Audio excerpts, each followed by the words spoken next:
America Iran तनाव और Hormuz strait में बढ़ते खतरे के बीच भारत के लिए राहत की खबर सामने आई है। हालात मुश्किल जरूर हैं, लेकिन भारत की तेल और जरूरी सामान की सप्लाई अभी भी जारी है।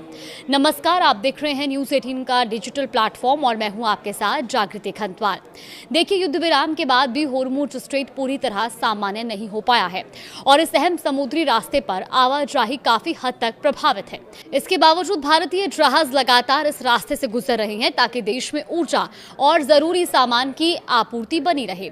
होर्मुज स्ट्रेट दुनिया के सबसे महत्वपूर्ण समुद्री मार्गों में से एक है।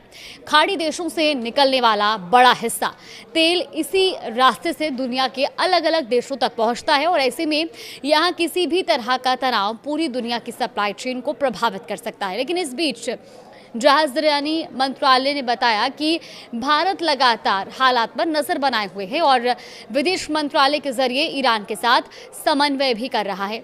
जरूरत और प्राथमिकता के आधार पर जहाजों की आवाजाही तय की जा रही है।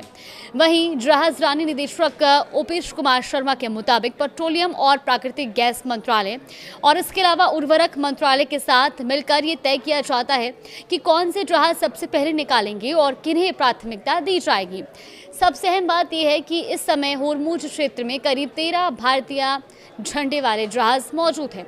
इनमें एलपीजी टैंकर, कच्चा तेल लेकर चलने वाले टैंकर, कंटेनर जहाज और बल्क कैरियर और एक ड्रेजर शामिल है। 28 फरवरी के बाद से अब तक कई भारतीय जहाज इस संवेदनशील जलमार्ग को सफलतापूर्वक पार कर चुके हैं।